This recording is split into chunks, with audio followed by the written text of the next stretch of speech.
Estamos de vuelta en Observatorio conversando con el secretario de Energía del Gobierno Federal, el licenciado Pedro Joaquín Codwell, quien nos recibe en sus oficinas. Esta conversación sobre la reforma energética, al igual que toda la serie de Observatorio, puede ser descargada de la internet de la dirección www.observatorio2012.tvunam.mx. Señor secretario, hablábamos de la necesaria transición energética. Uno de los objetivos expresos de la propuesta que han construido desde el gobierno, que el presidente Peña ha puesto a consideración primero del Senado de la República como cámara de entrada de este cambio constitucional, es precisamente ampliar la producción de hidrocarburos en los próximos años, en buena medida, entiendo, para la exportación. ¿Cuál es la lógica de aumentar, de acelerar la explotación de estos recursos que son finitos? Pues la lógica es que al ritmo que estamos yendo actualmente, por ejemplo en aguas profundas, estaríamos en una producción de 1 millón de barriles diarios, como en 60 años, a la velocidad que estamos yendo ahora, que prácticamente se va a estar acabando la era de los hidrocarburos. También la necesidad que tenemos de incrementar la renta petrolera del Estado para que podamos disponer de mayores recursos para invertirlos en infraestructura y en la política social del gobierno, en la educación, la salud. ¿De qué manera es necesario, por qué es necesario cambiar la Constitución? Es decir, ya es práctica los contratos para que participen empresas privadas. De hecho, la Suprema Corte de Justicia de la Nación ha comprobado la validez, la legalidad, la constitucionalidad de estas prácticas. ¿Por qué es necesario este nuevo paso, esta nueva vuelta de tuerca a nuestro marco constitucional?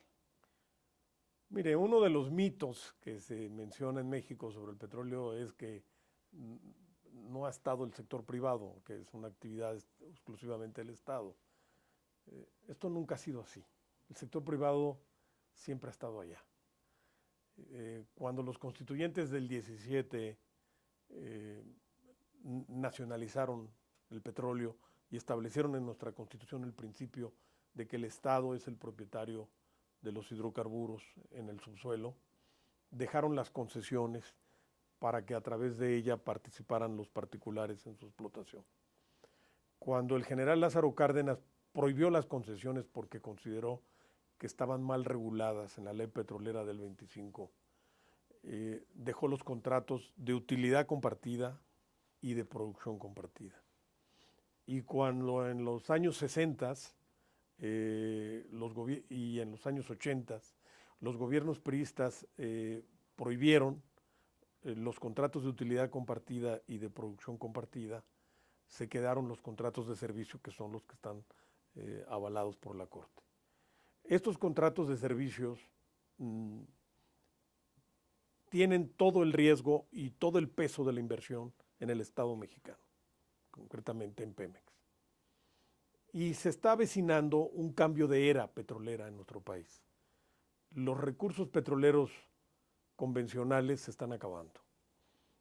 Parte de la declinación que hemos tenido en la producción de crudo se explica porque el yacimiento supergigante de Cantarell cayó ya de 2.100.000 barriles que llegó a producir a 400.000 que está produciendo actualmente aproximadamente.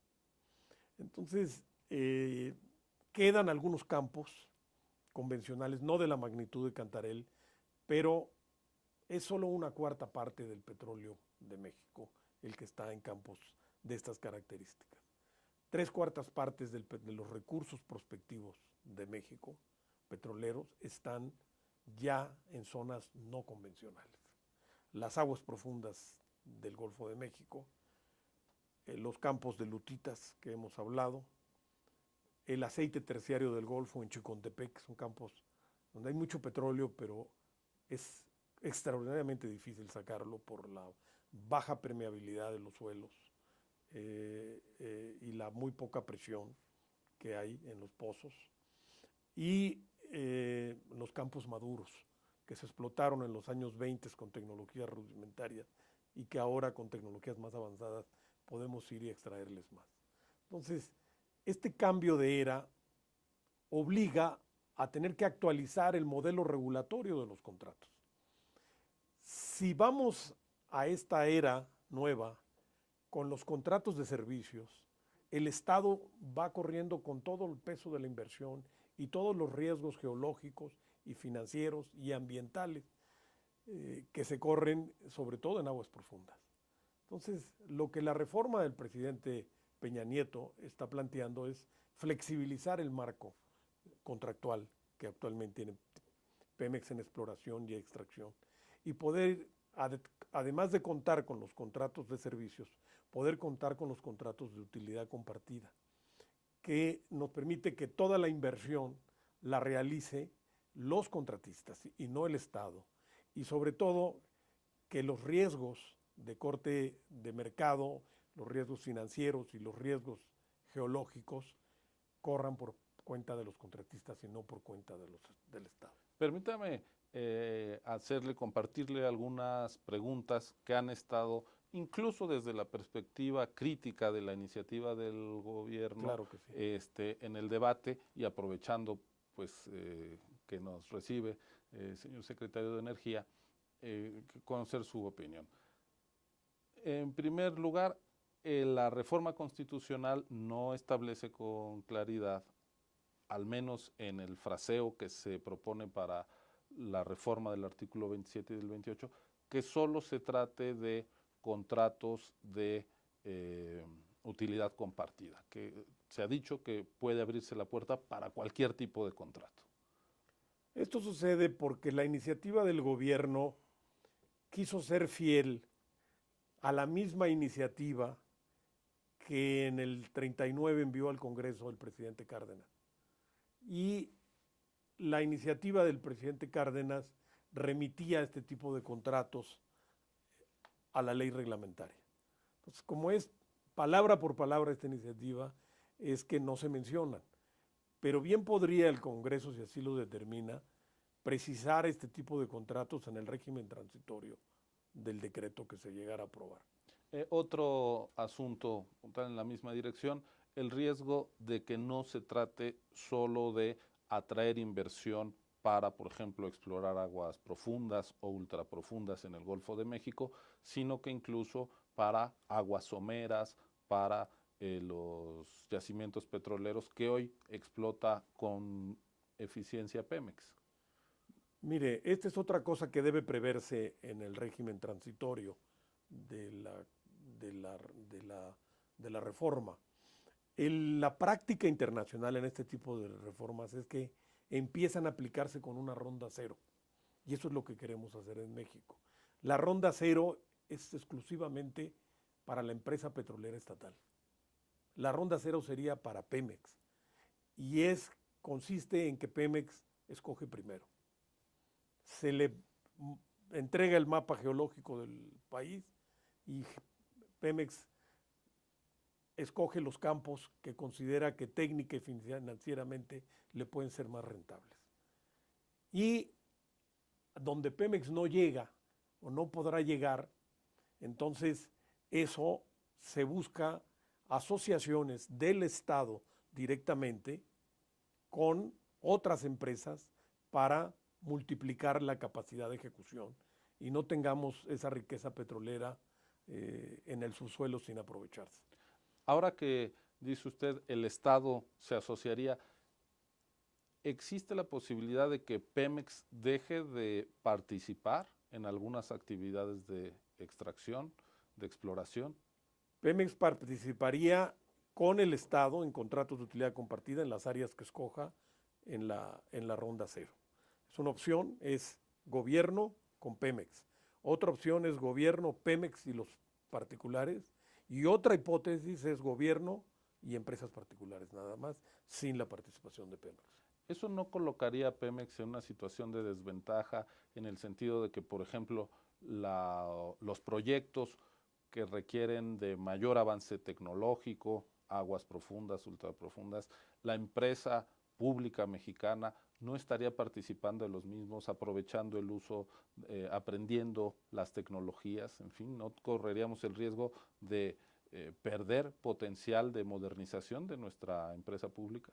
Mire, yo creo que la Ronda Cero le da la oportunidad a Pemex de reservarse para sí lo que nos queda de petróleo convencional y escoger campos en aguas profundas donde han hecho exploraciones y tienen certeza de que puede encontrarse petróleo y gas. Y ahí buscaría asociarse con otras empresas para ganar esta tecnología que se necesita. También le comento que en el sector público, en el energético mexicano, tiene un fondo de hidrocarburos y que actualmente estamos diseñando con la participación de Pemex y del Instituto Mexicano del Petróleo, crear un instituto de investigaciones para tecnología de aguas profundas, que sea el receptor de la tecnología que capte Pemex cuando se asocie con las petroleras que cuentan con esta tecnología de punta. ¿Y no sería bueno blindar, digamos, la posibilidad de que Pemex esté, gracias a que habrá estos institutos, siempre participando en las tareas más difíciles para que podamos desarrollar nuestra propia tecnología? Va a tener la oportunidad de participar, pero también Pemex la tenemos que obligar a competir. Yo creo que si queremos hacer eficientes a nuestras empresas públicas de energía, también tienen que entrar a la etapa de competir. Es una buena manera también de que disminuyan sus pérdidas y tengan incentivos para ganar tecnología y disminuir sus costos. De acuerdo a los informes para inversionistas que ha estado realizando Petróleos Mexicanos en los últimos meses, ellos estiman que hay un nivel de eficiencia que incluso les está permitiendo unos costos promedio de extracción inferiores que el grueso de sus competidoras en el mundo. Si esto es así, parece que hay un cierto contraste entre las cifras de Pemex y su eficiencia en los costos de extracción de barril y esta otra explicación que dice Pemex tiene que aprender a competir. Según sus datos son muy eficientes. Mire, sí tiene unos costos muy bajos, Ciro, porque ha venido extrayendo petróleo de zonas convencionales. Las aguas someras mexicanas nos han dado esa gran posibilidad. Pero estos costos no van a ser eternos. En el momento en que pasemos aguas someras, los costos van a pasar de los $6 que tenemos actualmente a los $40 por barril. Se van a incrementar sustancialmente. Este es uno de los cambios que se avecinan con esta nueva era del petróleo no convencional en México. Y por otro lado, también, si vienen los costos de extracción, Pemex tiene estos índices bajos, necesitamos mejorar su eficiencia en la extracción de petróleo. El promedio internacional anda alrededor de 30% de extracción del petróleo y gas. Y Pemex anda alrededor del 31-32%, en este sentido, según datos de la Comisión Nacional de Hidrocarburos. Sin embargo, Noruega, que tiene un modelo de hidrocarburos, de explotación de hidrocarburos, al cual podríamos aspirar en México, su empresa estatal tiene 60% de aprovechamiento del hidrocarburo que está en los pozos. Y de alguna manera influye en eso el modelo regulatorio que se aplica allá. Permítame ir al tema de los ingresos fiscales, del régimen fiscal de Pemex. Vamos a hacer una pausa y volvemos a esta conversación con el secretario de Energía, el licenciado Pedro Joaquín Codwell, que nos recibe en sus oficinas al sur de la Ciudad de México. Volvemos en unos segundos.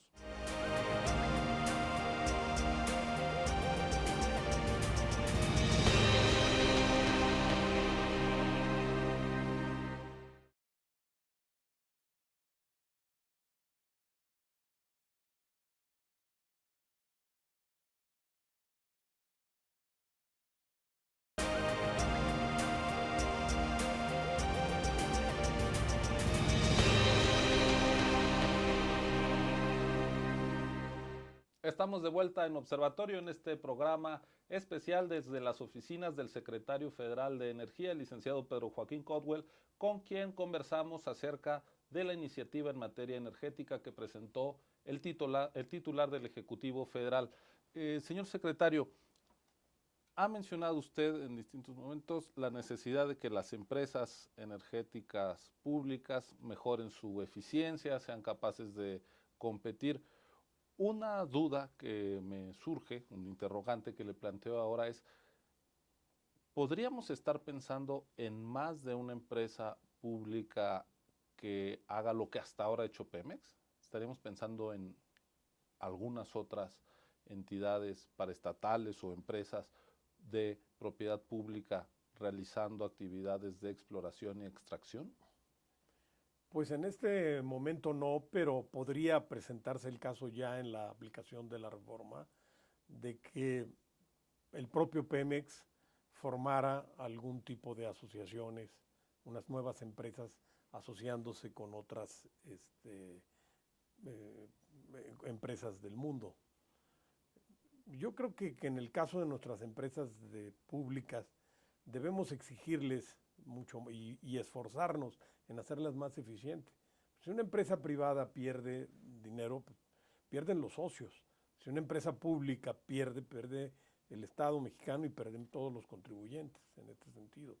Y una manera de que Pemex sea todavía mucho más eficiente, yo creo que es quitándole las ataduras regulatorias que tiene. Pemex tiene camisas de fuerza regulatoria, tiene toda la regulación propia de un organismo público descentralizado, porque eso es su naturaleza jurídica actualmente. Y bueno, no se le permite asociarse. Esto es insólito, ¿no? Muy pocas empresas del mundo petroleras, sean incluso las estatales, se les impide asociarse. Por ejemplo, la rica experiencia noruega que visité como parte de la etapa previa al diseño de la reforma, nos decían, aquí nunca nuestra empresa estatal va sola a las aguas profundas, por ejemplo, nunca. Siempre procuramos hacer consorcios, hacer alianzas, porque de esta manera compartimos los riesgos, ganamos tecnología, compartimos la inversión, y nos protegemos incluso de desastres ambientales como el que pasó en el Golfo de México. Una de las particularidades de Pemex, además del pesado corsé regulatorio que usted describe, tiene que ver también con la extracción de recursos fiscales. El informe que yo mencionaba hace un momento de Pemex para los inversionistas, que publicó el mes pasado, en agosto de 2013, daba cuenta de que antes de derechos y de impuestos, el año pasado la suma de recursos, descontando los costos de operación que había obtenido favorablemente, rondaba los 70,000 millones de dólares. Y después de pagar sus obligaciones al fisco mexicano, después de vérselas con la Secretaría de Hacienda, le quedaron de esos 70,000 millones 200 millones de dólares. Es decir, pagó 69,000 y tantos millones de dólares. ¿Cómo puede Pemex plantearse la competencia frente a estas grandes empresas, estos grandes consorcios internacionales, si le seguimos cargando el 35% del gasto público a los recursos que nos da? Es cierto los datos que usted menciona. Yo los complementaría con que si bien el gobierno, el fisco, toma todas esos gravámenes de Pemex, después vía presupuesto hay un retorno de la inversión. Y el retorno de la inversión que hubo para particularmente exploración, ha habido un crecimiento en los últimos años.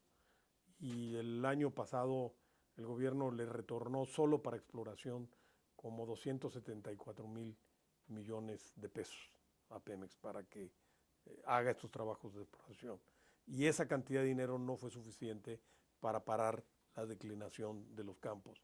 lo cual nos está indicando que aun cuando ha habido este crecimiento, no, no es suficiente solo la inyección de recursos, sino que se requiere también de otro tipo de alianzas, de otro tipo de tecnologías también, para poder incrementar el volumen de extracción y recuperar lo que hemos perdido en estos años.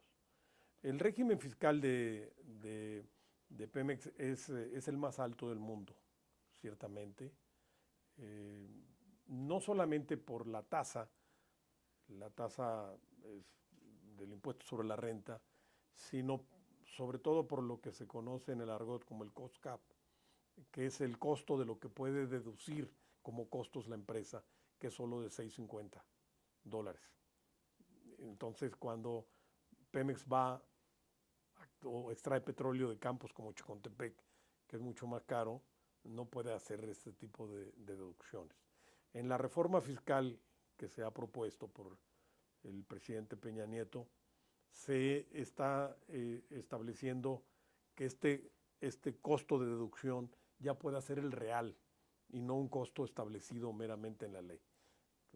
Varíe según el tipo de campo, aunque no pueda deducirlo todo de un jalón en el mismo año, aunque sea de manera diferida, pueda Pemex ir deduciendo esos costos. Amén de que hay otro tipo de régimen fiscal que va a permitir al Estado tener una nueva relación con Pemex, ya no desde la óptica del Estado recaudador, sino el Estado propietario de la empresa. En efecto, cuando uno ve estos números, cuando ve lo que Pemex debe de entregar por realizar sus actividades al sector fiscal de nuestro país, entienden que hay un problema microeconómico de eficiencia que tiene que ver con este peso, pero al mismo tiempo tenemos la dimensión macroeconómica de la dependencia de nuestras finanzas públicas respecto a la renta petrolera. En la iniciativa de reforma hacendaria y social que acaba de presentar el secretario Videgaray, él, por supuesto, en representación del titular del Ejecutivo, se estima que de aprobarse los nuevos gravámenes, la eliminación de las deducciones, de prácticas como la consolidación fiscal, estaremos para el año que entra aumentando la recaudación en 1.4% del PIB y en 3% hacia el final del sexenio. Esto quiere decir que básicamente vamos a seguir dependiendo de la renta petrolera, porque además hay compromisos de gasto social que no había, tales como la pensión universal para los mayores de 60 años que no tienen otro tipo de cobertura y el seguro de desempleo para los trabajadores formales. No se vuelve un dique el tener estos objetivos de recaudación adicionales a la posibilidad de cambiar de fondo el régimen fiscal de Pemex. Bueno, Pemex va a tener que transitar por un periodo de transición en su régimen fiscal. De hecho, va a vivir con un régimen fiscal dual. Va a estar vigente el antiguo para lo que son sus explotaciones, digamos, convencionales, y en la medida en que Pemex vaya mutando o desarrollando un nuevo régimen fiscal en los contratos de utilidades compartidas, esto le va a permitir gozar de mayor liquidez. El nuevo régimen contempla, primero en la etapa de exploración, un impuesto en función del tamaño del yacimiento que se le haya asignado a Pemex, de la superficie del yacimiento, ya sea marítimo o sea terrestre. Ya que entre a la etapa de exploración, habrá un pago de una regalía al Estado que oscilará entre el 5 y el 10% de la producción. Después vendrá la utilidad compartida para el Estado mexicano, que en el caso de Pemex nunca será menor del 30% para el Estado. Después, sobre su utilidad, pagará una tasa de impuestos sobre la renta en promedio internacional, alrededor del 70%, y el momento decisivo, que es el que va a determinar la cantidad de capital que Pemex logre retener, va a ser la toma de utilidades por parte del Estado. cuando el Estado actúe como el dueño de la empresa y la Cámara de Diputados determine qué porcentaje de las utilidades de Pemex se quedan para reinversión y qué porcentaje se toma para el presupuesto de egresos. En el caso de avanzar la propuesta presidencial, se ha hablado de los contratos a la medida con las empresas privadas que vengan a realizar estas actividades de exploración, extracción. ¿Tendrían un trato distinto al de Pemex desde el punto de vista fiscal? Salvo en el ¿O que el la terreno utilidad sería parejo? compartida, en el caso de Pemex, el Estado tendrá que ajustarse con base en una licitación internacional. El régimen fiscal es el mismo, será el mismo para las empresas que vengan a invertir acá. Déjeme decirle que con un régimen fiscal de Pemex, digamos, parecido al que tiene Petrobras, por ejemplo, en Brasil, Pemex dispondría entre 10,000 y 12,000 millones de dólares adicionales a lo que el Estado le retribuye vía presupuesto de egresos. Y las necesidades de inversión en el sector hidrocarburos en México superan los 60,000 millones de dólares anuales. Esta es una de las razones por las cuales necesitamos que venga la inversión privada, no a sustituir a la inversión pública, pero sí a complementarla. En el caso de Petrobras, ya que usted lo menciona, donde se pueden dar, se practican actividades compartiendo inversión, riesgo y utilidad con empresas privadas, extranjeras. Quizá la gran diferencia es que Petrobras no es el responsable de aportar un tercio de los recursos públicos. En Brasil la presión fiscal, el porcentaje de tributos respecto al PIB anda cerca del 30%, nosotros ingresos tributarios solo el 11%. No es muy complicado plantearle estas reformas a Pemex sin antes identificar de dónde van a salir los recursos tributarios para reemplazar los de Pemex. Bueno, estos recursos prioritarios yo creo que van a salir en parte de la reforma hacendaria que está ahora en curso ante el Congreso. Y 3% si bien nos va. Y el nuevo modelo petrolero va a incrementar la renta petrolera del Estado, porque vamos a tener mucho mayor capacidad de extracción. Entonces, va a haber más ingresos para el Estado por concepto de las actividades de los hidrocarburos.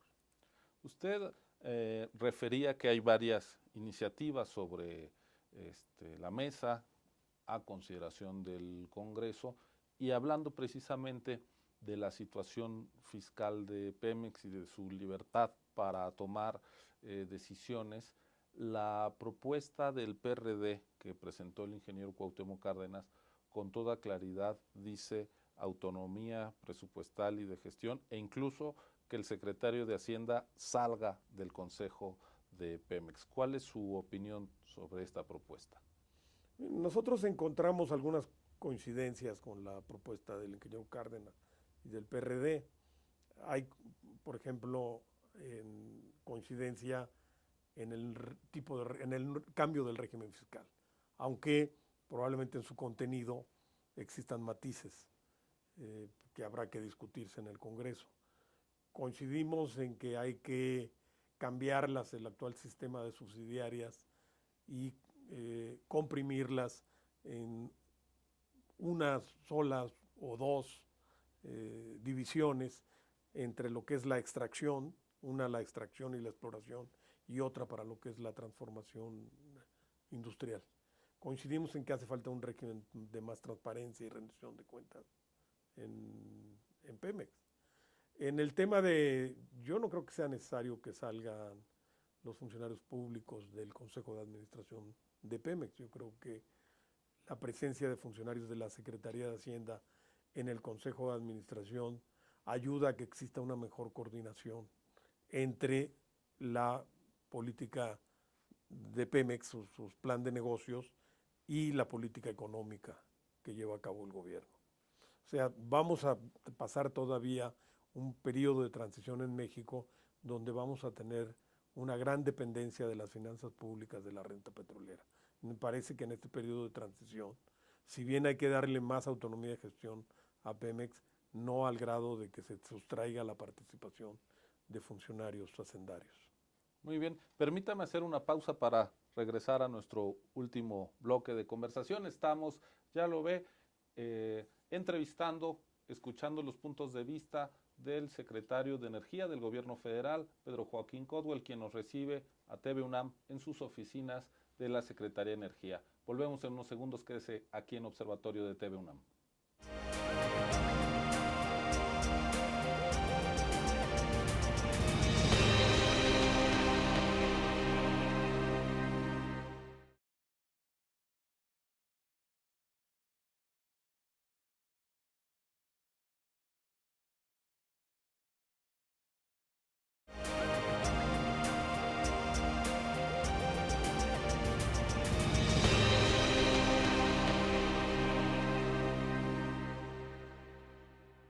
Ya estamos de vuelta aquí en Observatorio de TV UNAM, conversando con el secretario federal de Energía, el licenciado Pedro Joaquín Caldwell. Señor secretario, la reforma energética ha concentrado el debate en el tema petrolero, del gas, pero también es una reforma que modificará la manera en que se ha producido, distribuido la electricidad de nuestro país.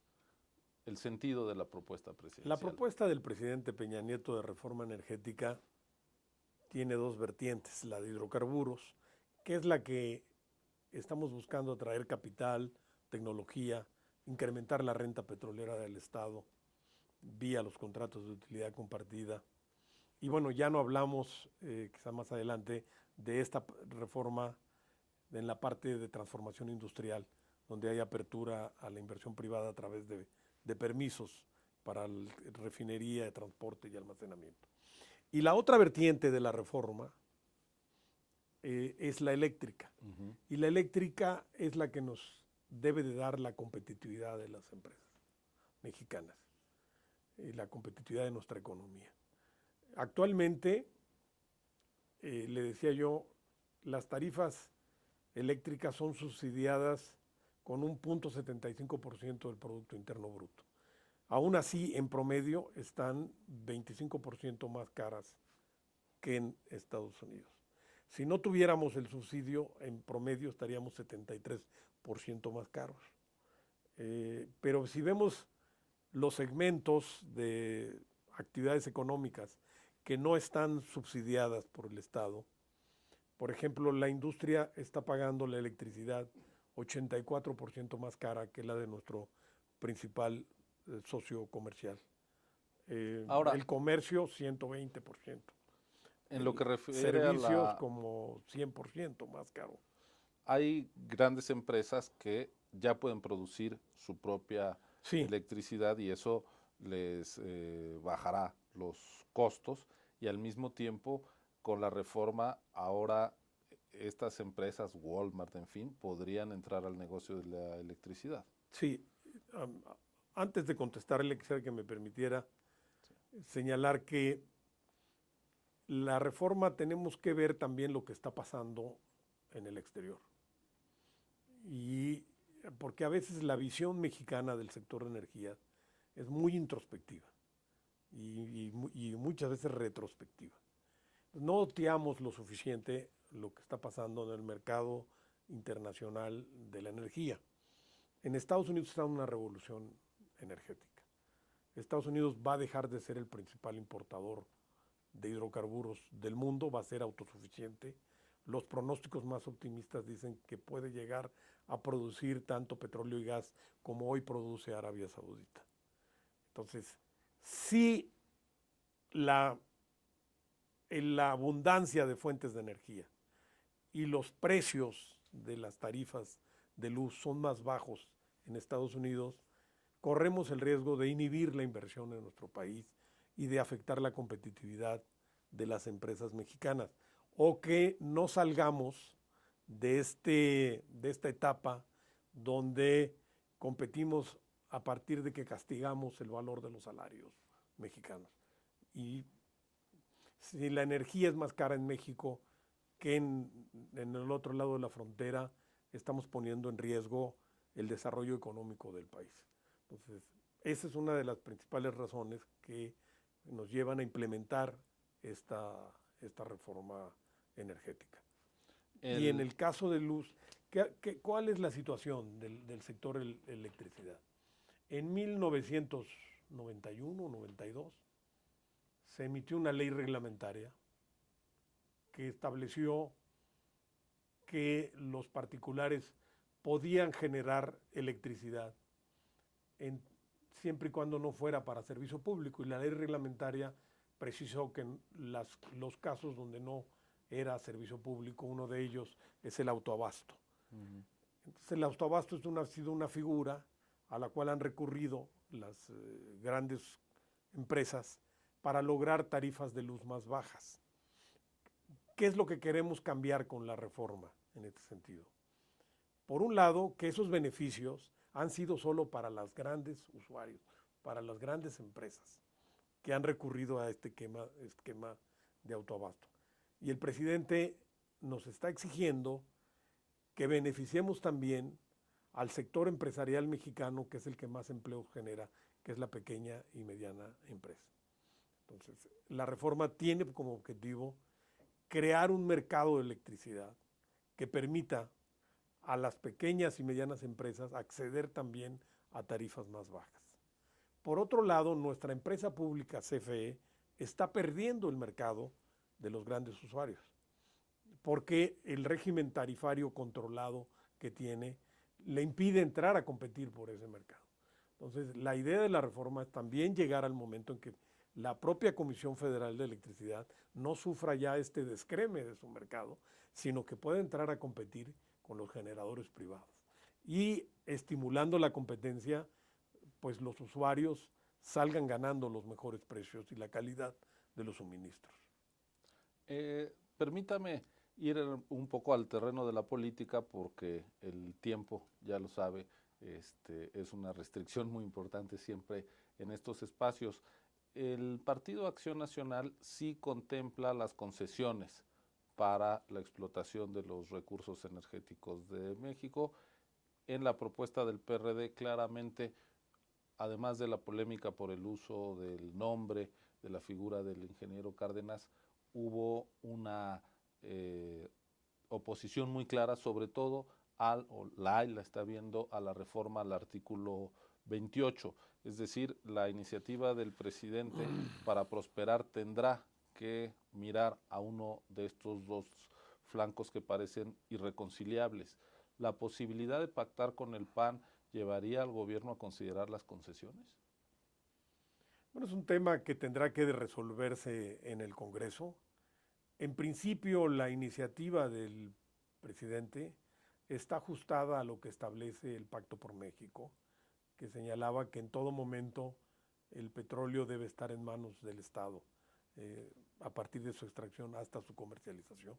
Y por eso llegamos a este tipo de contratos de utilidad compartida, y también luego percibimos que coincidían exactamente con los que había establecido en su reforma constitucional posterior a la expropiación el general Cárdenas. Entonces, quisimos mostrar la fidelidad histórica y también la visión moderna del general Cárdenas, que en los 38 concibió un modelo que es vigente y que puede ser vigente y eficaz en el siglo XXI. La posibilidad de modificar el artículo 27 para eliminar la restricción a que se establezcan contratos podría darle a la iniciativa del presidente ciertos puentes con la del ingeniero Cárdenas, pero no así la del 28.